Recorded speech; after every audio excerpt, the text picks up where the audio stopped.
One, two, 1, 2, 3, 4.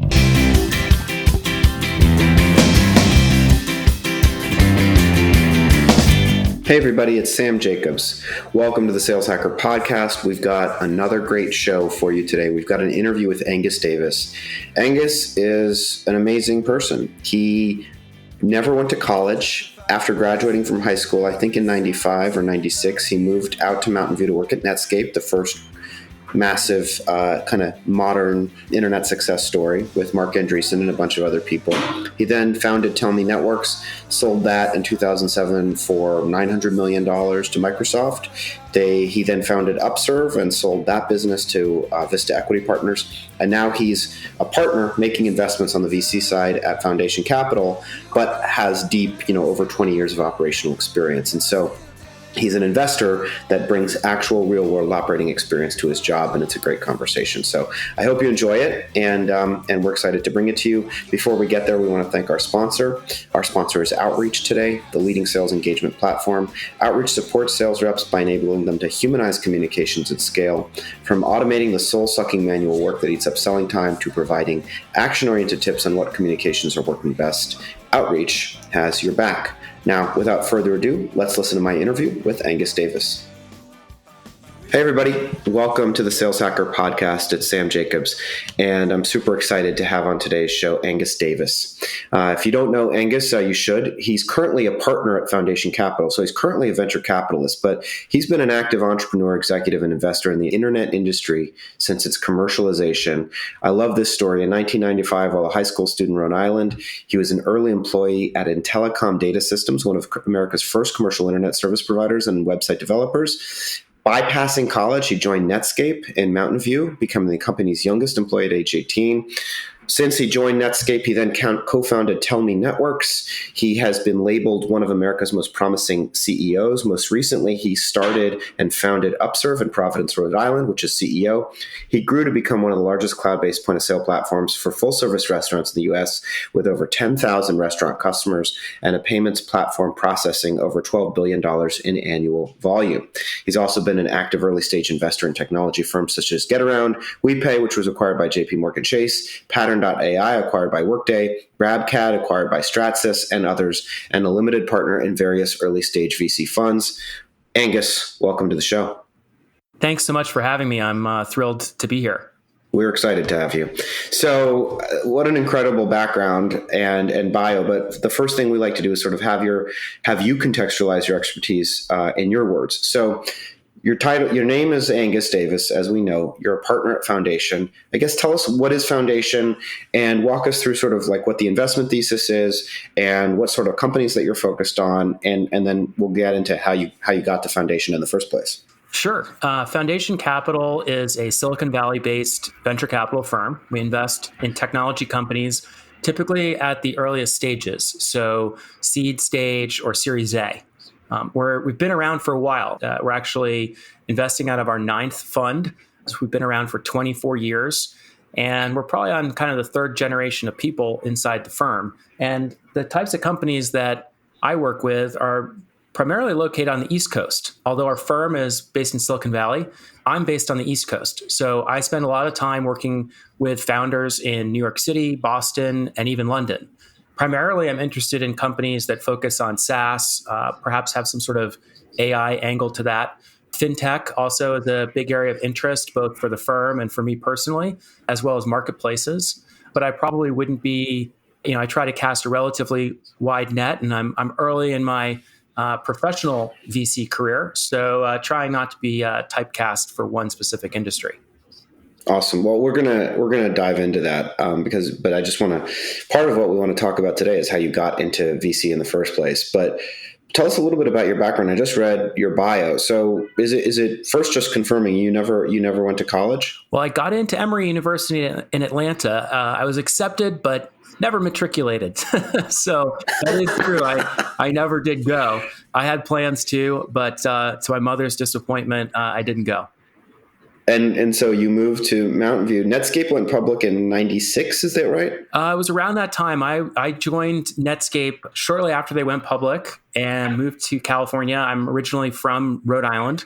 And so, a few thousand miles across coast, And, that was a crazy thing as a, 18, 19-year-old kid. How did you decide to do that? There's so much pressure in kind of like middle class upbringings to go to college. How did you make the decision? I'm not going to do it, and I'm going to head off to the Bay Area, to Silicon Valley. At that time, it felt like a relatively low risk move because I figured if it didn't work out, I could just end up still going to college, a year or two later than originally planned. And I think that's, one advantage of being that age is, if you have the ability to take some risks, there can be less downside. But the way I got that opportunity was there was an online forum, sort of like we have today, but back then it was on something called news groups, and people could post questions and see answers publicly and so on. And I had an after-school job when I was in high school, building websites for local small businesses like car dealers and TV stations and stuff like that. Kind of their first website. They all would call up and say, get us on the information superhighway. Anyway, I would ask a lot of questions in these Netscape forums about how to build the websites because I was primarily self-taught.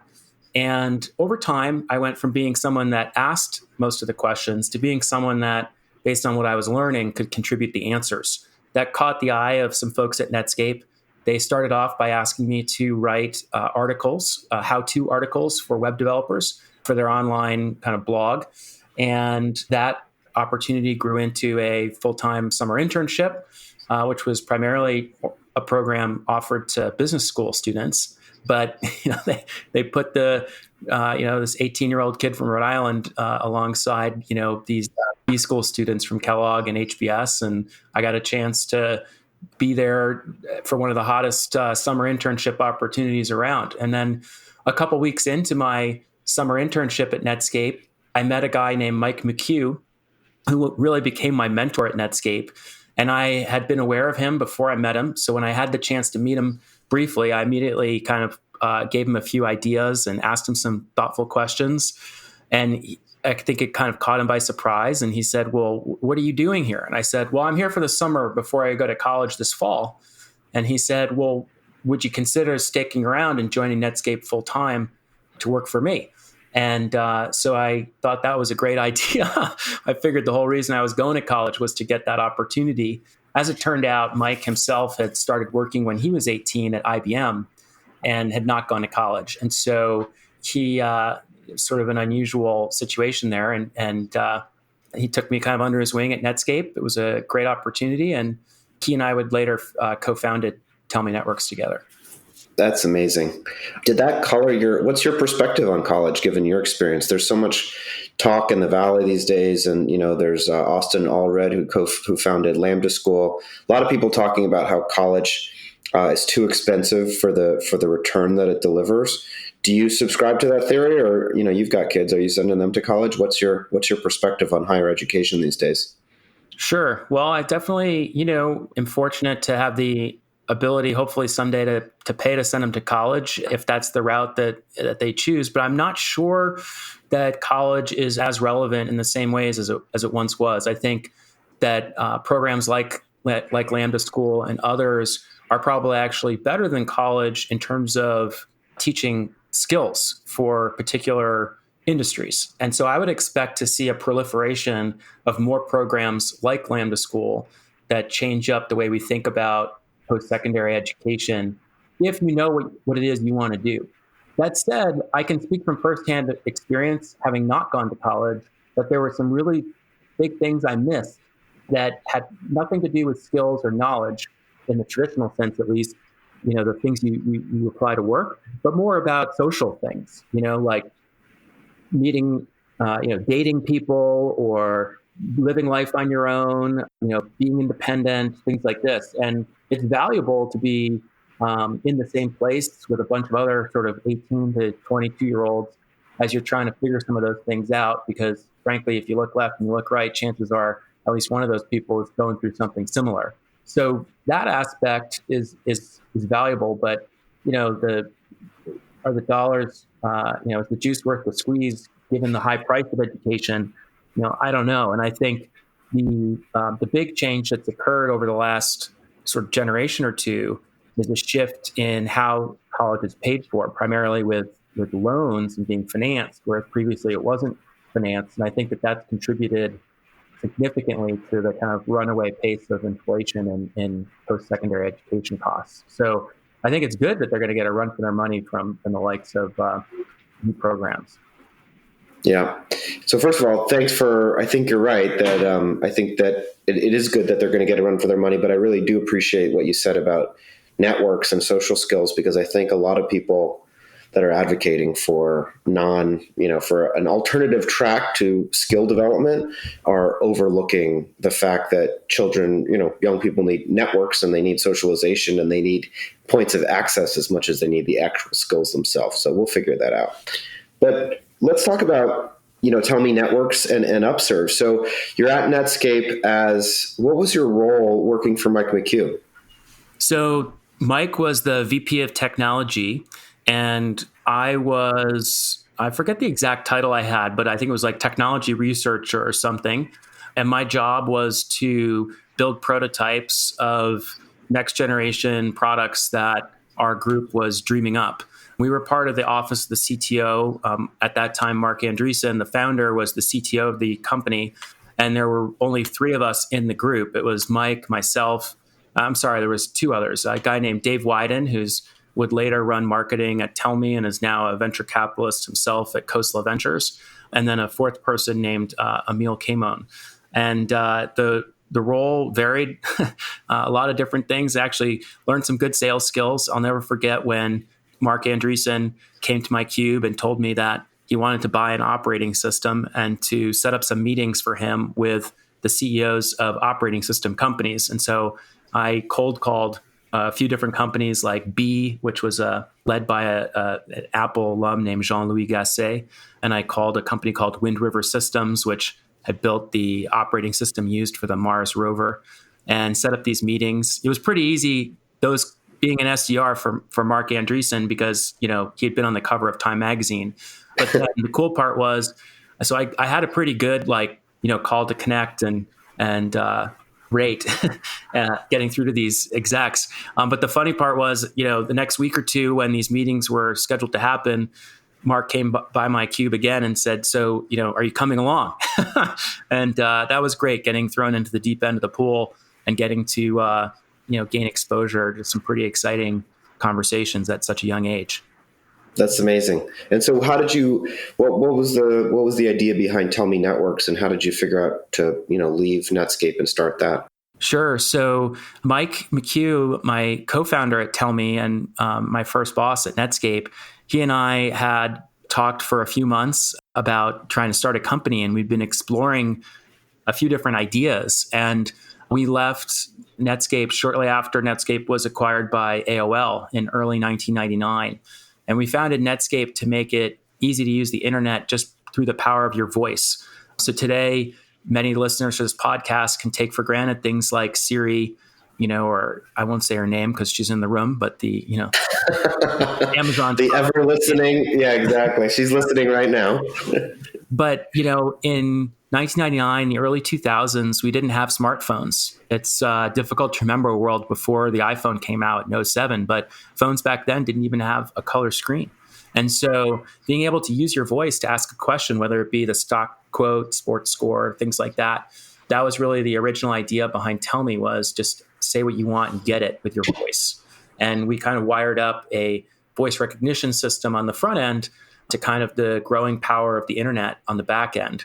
And we initially went to market as a consumer business. We were going to offer a free toll-free number where you could call up, kind of like Yahoo, but for the phone. And that was not a success. But we learned that that product was not a success after we raised a tremendous amount of capital to do it. So we actually ended up doing what nowadays we refer to as a pivot. We didn't have that word back then, to take the tech platform we'd built and turn it into something that big companies could use to automate their call center. And so we started working with airlines, banks, basically the types of kind of Fortune 500 type companies that get a huge number of telephone calls, and to help them replace their traditional and pretty annoying touch tone systems with ones that used speech recognition instead. Wow. That's cool. And, is it true that was Tellme later acquired by Microsoft? That's like an incredibly successful pivot, it sounds like. Yeah, it worked out. We basically restarted the company in 2001 to focus on the enterprise sales model. And then we also then opened a second front in the business, which was mobile search powered by voice. And we signed up customers, even today, that still use the platform to, like FedEx, for example, to schedule a package pickup or to track your package, UPS, American Airlines, just, a great group of, frankly, a small number of large enterprise customers. And the company was acquired by Microsoft after we had grown revenue to over 100 million in recurring, profitable. It was acquired by Microsoft in 2007 for about 900 million. Wow. Why are you still working? Well, it was a great outcome for sure. But at that time, I had co-founded the business. Mike had been our CEO, and I really wanted to get back to the East Coast. And I wanted to do another startup, and I wanted to take a shot at being the CEO. And so that's what I did. And after spending a couple of years at Microsoft, I left in 2009, and that's when I founded Upserve. And that's Upserve has been an incredible success story. So give us just the quick highlights there. Did you leave recently, I guess? Yeah, I left, tell us about I can give you that. So Upserve, kind of funny because I know the audience is pretty familiar with sales and marketing. And one of the things is that at Tellme, we had about, 40 or 50 customers and 100 million in revenue. So you can do the math on the ACV there, right? Multi-million-dollar ACV, long enterprise type sales cycles, high touch, the whole bit. At Upserve, we built a platform for restaurants, typically independent, not a chain, waiter and waitress, full service type restaurants. And we offer everything from the point of sale system that runs on a tablet, payment processing, as well as analytics that are powered by AI to help you make smarter decisions as a restaurateur. But this is a large number of small customers. So typically, I think at the time I left, we were working with about 10,000 restaurants, and the ACV there is, in the neighborhood of about $5,000 per restaurant, so per year. So that is a large number of small customers, a much shorter sales cycle, maybe around 20, 25 days, and just a very different animal altogether. But it was a lot of fun to take kind of what I had learned building an enterprise type business and applying it to SMB. The company was acquired by Vista Equity Partners, which is a very large private equity firm focused exclusively on SaaS companies, in 2017. And I stayed on for a little over a year and a half, and left in 2018. Took kind of a year to do stuff with the family and not have a lot of commitments, which was a nice breather. And then I joined Foundation Capital at the end of last summer, so about 4 or 5 months ago now. Well, congratulations on all that, on what's been an incredible run since, over the last, 25 years at this point. What was the biggest difference that you noticed moving from Tellme, which, as you said, 40 to 50 customers, 100 million in revenue, to Upserve? What did you learn, which is high velocity, SMB sales? What were the key insights? Because it feels like, that's pretty impressive to be so grounded and rooted in a specific sales motion and go-to-market motion, and then you went to the complete opposite end of the spectrum. What were like the key principles that you kept in mind as you grew that business? Sure. Well, one of the exciting things about an SMB sale is that it typically is a much faster cycle, and you typically have a lot, maybe more shots on goal. And so much like, maybe a scientist in a lab would use fruit flies to run tests on things because the life cycle of the fruit fly is so short. One of the really exciting things about building an SMB business is that with the shorter sales cycle, more shots on goal, and so on, you can, I think, be quicker in what you learn, and you can try different things out and react more quickly.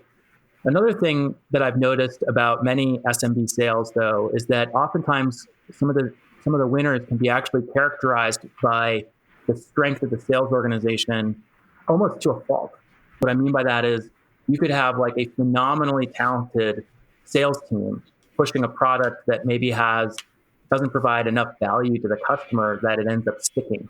And so you can end up, having great new customer rates, but from a retention standpoint, your most of your sales efforts are going into filling kind of a leaky bucket.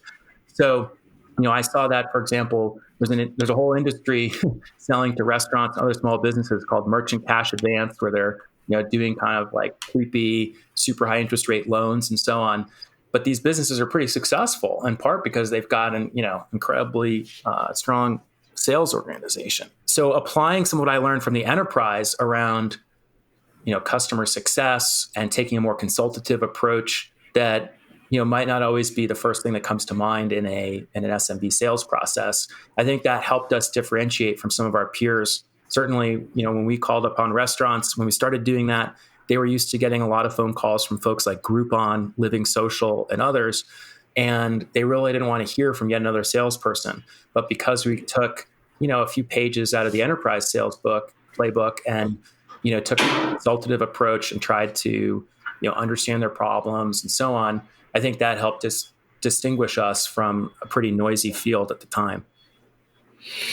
Well, that's and did you all use SDRs at Upserve? I would imagine that you might not have been able to afford them, but maybe if the churn was really low, you could have. Yeah, the nice thing about our product is that over the years, especially as we added strong point of sale capabilities, we got to net negative churn or greater than 100% dollar-based revenue retention.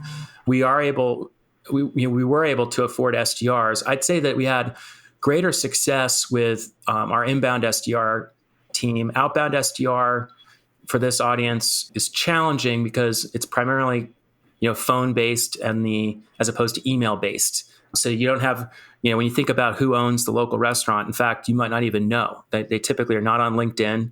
It could actually be owned by a few partners. You don't really, you can't use tools like Inside View, for example, to figure out who the decision makers are. So some of the techniques that work for a larger enterprise sale didn't scale down, but some did. And we had a lot of fun trying different things and learning from that. Well, congratulations on massive success. So you took a year off and then you joined Foundation, and now that's what you're doing. So the first question is always, what's been the biggest surprise now that you're on the other side of the table as an investor relative to, 25 years or 22 years, whatever it is, of operational experience working at companies? What do you see as what's the biggest thing that caught you by surprise? Well, I would say that, certainly right now is a great time to be a founder. And, coming into a career as a venture capitalist, I've been led to believe as an entrepreneur. And I think, by the way, it's true that there's just a huge amount of capital that's trying to go to work to back, the next big thing. That said, as a professional investor, I would say the biggest surprise is that, or biggest, I guess, change that I've had to adjust to is that most of my job, unfortunately, is saying no, right? We probably, if you look at the funnel of a VC, it would be very broken if you put it into, a Salesforce dashboard, because for every investment we make, we probably are looking at, 100 or more that we don't make. So as a recent operator and having spent, 20 years owning, say, a sales number, for example, is, growing a startup, you can imagine the frustration that results from a very pointy funnel. And so figuring out kind of the best way to optimize that and to be supportive of entrepreneurs, including, the 99 that aren't going to be a fit for Foundation at this time, that's something that I'm learning about. And what are your takeaways? What are some of the things that you're implementing? Because there is, on Twitter, there's a whole subgenre of people that sort of, mock some of the catchphrases that VCs use when they're passing on a deal, like "we'll be cheering you on from the sidelines" and all of that stuff. So how do you balance the tension of you can't invest in every single company at the same time, and you want to be helpful and you want to be authentic and you want to make sure that you don't burn bridges? What's your approach? Well, I think one of the things that I am in a unique, that gives me a unique advantage is that I've been on the other side, right? So I've been turned down by so many VCs, I've lost count.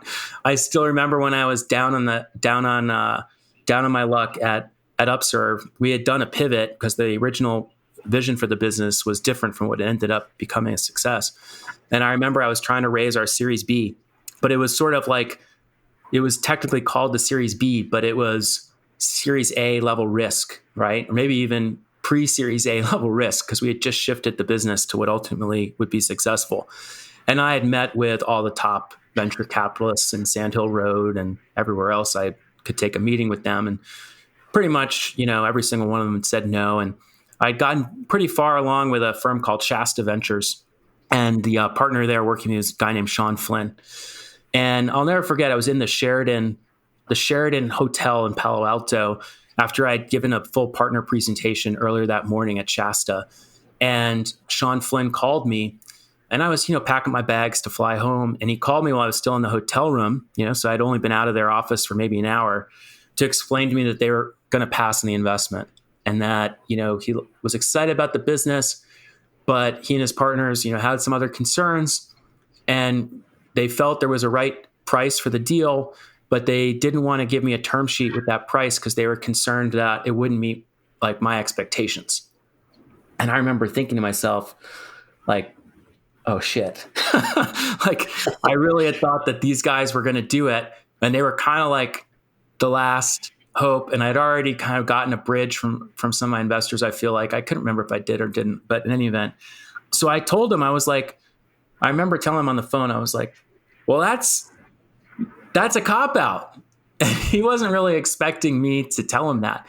And I was like, if we really mean that, if you actually mean what you just said, then give me the frickin' term sheet with the price that you and your partners think is the right price. But don't give me this like, well, we don't want to offend you if we don't do a high enough valuation, blah, blah, blah. And he was like, kind of caught off guard. And he said, okay, well, let me get back to you.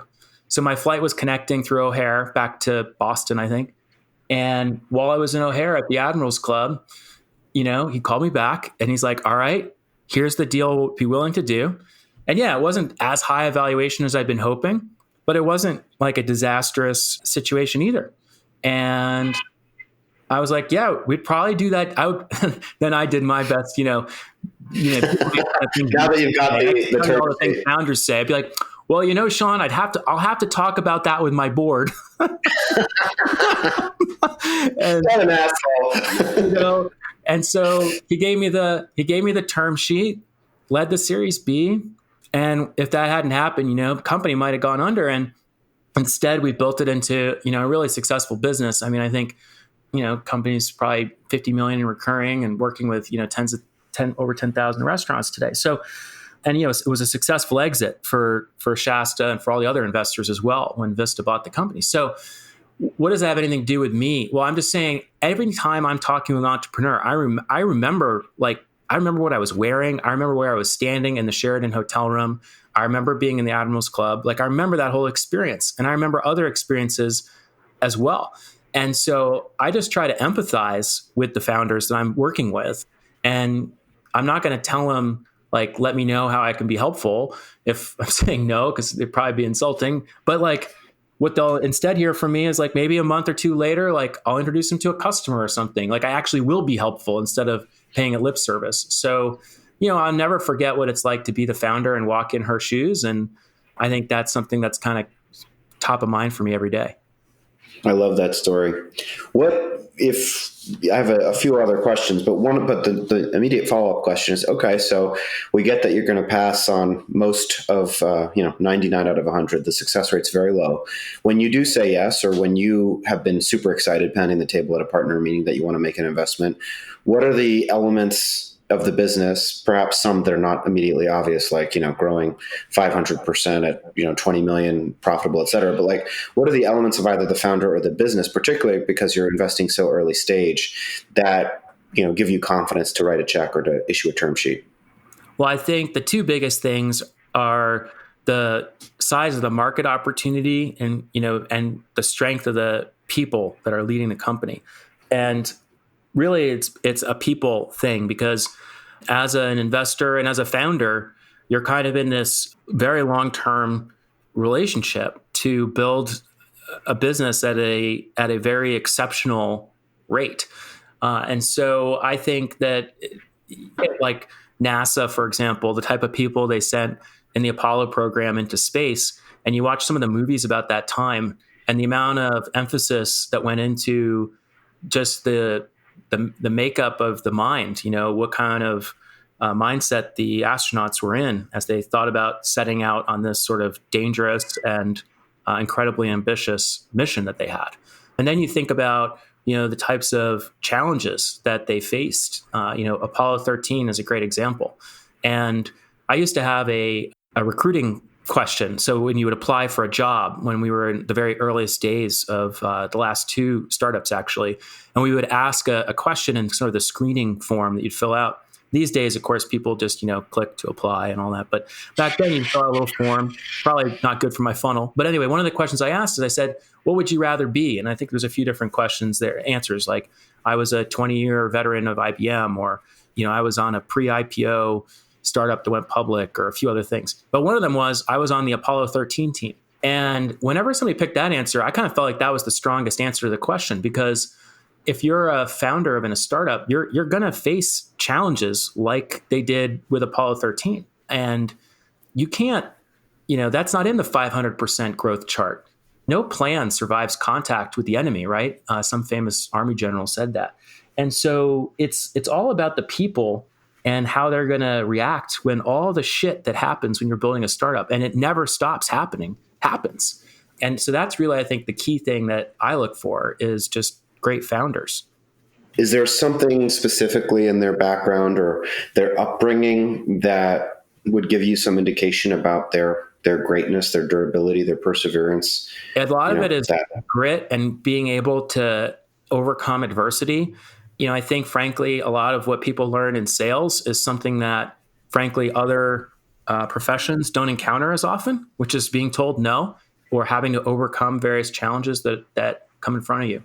I think that's one of them, because it's easy if you don't have the drive or the grit or the tenacity, whatever the right word is, to keep coming back to try to make something work. It's easy to kind of give up or walk away. I remember actually when I first started Upserve, it was actually called Swipely, and the initial product we launched was a failure. And there was a competitor in the market who actually launched the exact same product. It was called Blippy, was the competitor. And the idea of the failed product was to share purchases that you'd made. Anyway, bottom line is it was a failure. And one of the co-founders of that Blippy business was like a kind of like a well-known entrepreneur guy. And like he quit 9 months in. And I remember looking at that and just being completely flummoxed. Like, I can't imagine quitting. Like, how could you quit? Let's figure out a way to make it work. And so we, changed the nature of our business. It ultimately worked out.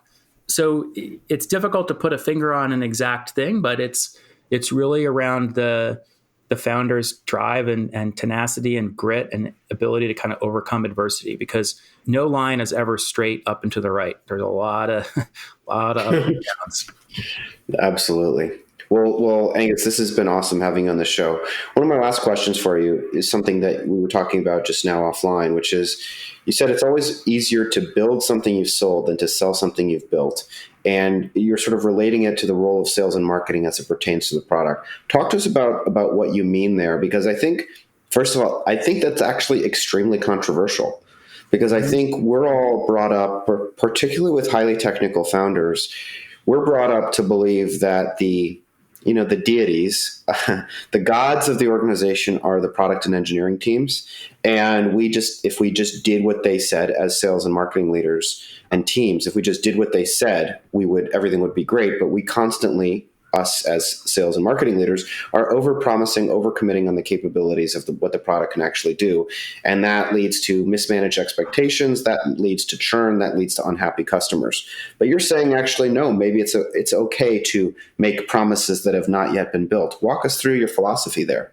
Well, sure. I'd say, like, having been a technical or product-driven founder myself, I think one of the biggest things I've learned over the two big startups that I've been part of for 20 years is the fact that the sales and marketing component is significantly undervalued too often by the technical or product type founders. And, you'll see it a lot of times like, oh, we've got this great product. We've done sort of founder driven selling to get some early customers, but probably in perhaps, an unsustainable way. And then, check out row 88 in the spreadsheet. That's where we're going to hire the VP of sales and we're going to get this many deals per month and so on. And it doesn't work out that way. You know what I mean? I mean, we've all been there, but a lot of people haven't. And so what I would say is oftentimes sales teams are being brought in, sales leaders, marketing leaders being brought in to sell something that the deity, to use your words, has already built. And that's not a for sure thing that's going to work. Conversely, if you have a talented sales and marketing team and they've worked with a customer, they've identified a problem, they've proposed a solution, and the customer said, yes, I will, if you give me that solution, I will pay for it, then I would much rather then roll the dice with the product and engineering team to deliver the thing that we've sold. So that's why I always say, it's generally speaking, I feel like we can build something that we've sold, but we can't always sell everything that we've built. And oftentimes I think that sales and marketing leaders are a little bit afraid of selling something that hasn't been built yet.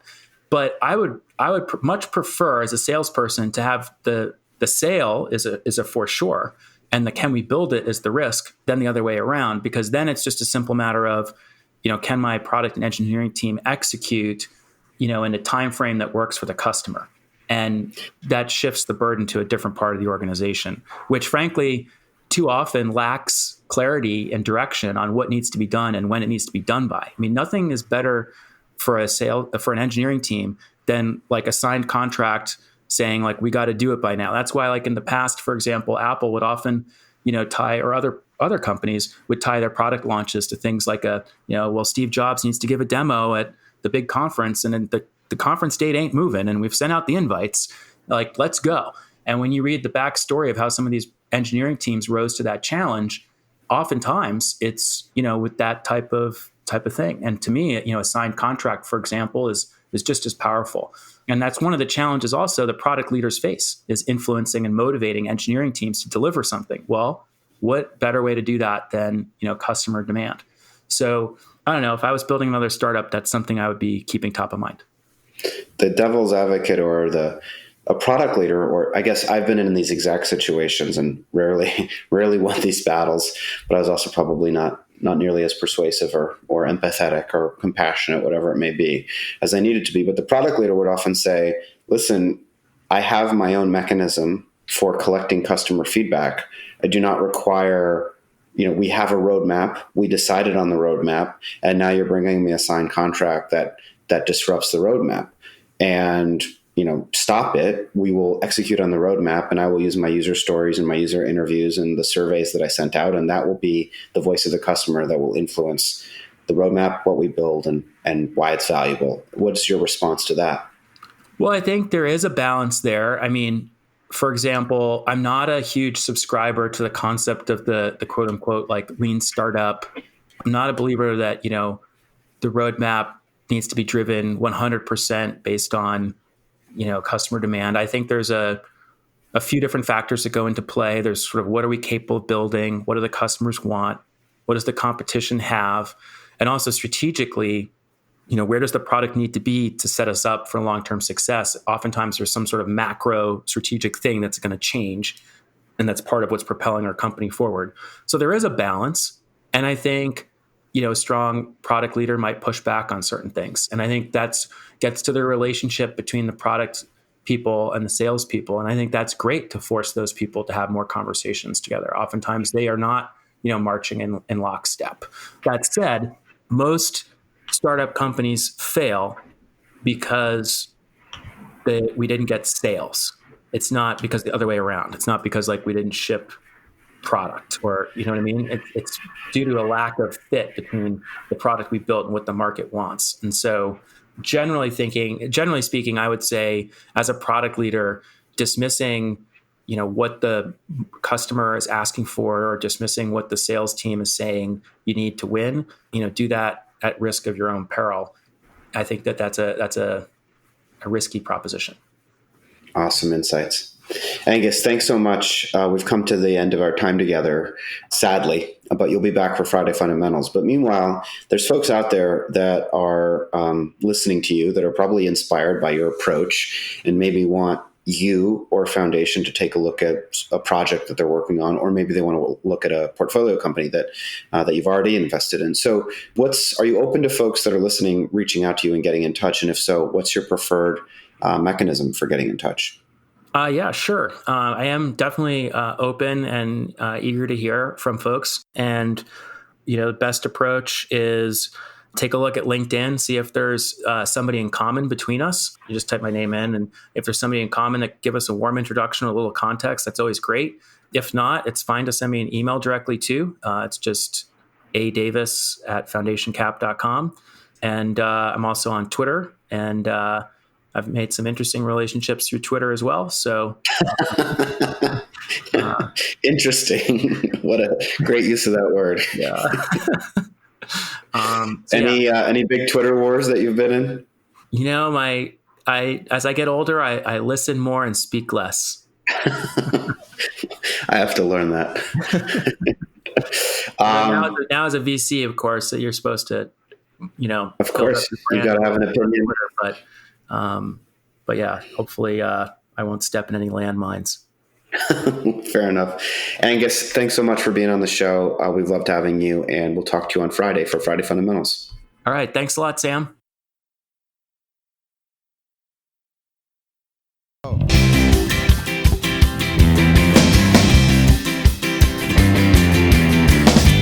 Hey everybody, it's Sam's Corner.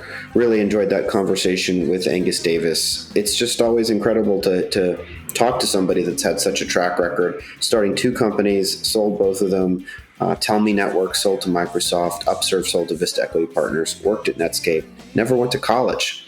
I think, listen, there's a big debate right now happening around what is the function of higher education, and is the return worth it relative to the cost, particularly when people are financing going to college or grad school with debt. And obviously there's like a massive student loan. Some could call it a crisis, but people are working out from underneath, I don't know if it's trillions, but it's a tremendous amount of debt collectively across society. And sometimes for going to not very good schools, to be honest. And so you're not getting the benefit of either the education or the network. But I think one of the points we made just early in the podcast and in the interview was, listen, there is a role for higher education because you have to learn how to socialize, you have to learn how to develop networks, and you have to learn how to build relationships with other people. And until there are communities, maybe like Revenue Collective, something like Revenue Collective or Revenue Collective itself at the secondary schooling level, unless that exists where you can build a network and have access to other people without having to go to college, then we're probably going to need college for that. But maybe that's a startup idea right there. So that's sort of just one thing that jumped out from the beginning of the conversation. But really, the main thing I took away from the conversation is a couple things. It's his perseverance and his skill as an entrepreneur in work. Both companies, Tellme Networks and Upserve, which was originally started as Swipely, pivoted, so to speak. They started off as one thing and they moved to a different thing. And those are harrowing times. And Angus told the story of how Shasta Ventures really passed on the deal at Upserve, I think. And basically, Angus said, well, that's bullshit. If you can't pass and tell me you would have given us a term sheet at a specific price. Just tell me what the price is. And that worked. His confidence there worked really, really well. And they were able to get a term sheet and turn it around, and everybody made a bunch of money. So I think that's just a function of perseverance and authenticity and really being real. And I think the second thing that we talked about towards the end of the show was this idea. It's very controversial, and I haven't really ever heard anybody else say it, which is that it's easier to build something that's been sold than to sell something that's been built. And consider taking that little nugget into the company on Monday or whenever you next walk into work, and talk about it with your executive team, and think about what it really is. Think about.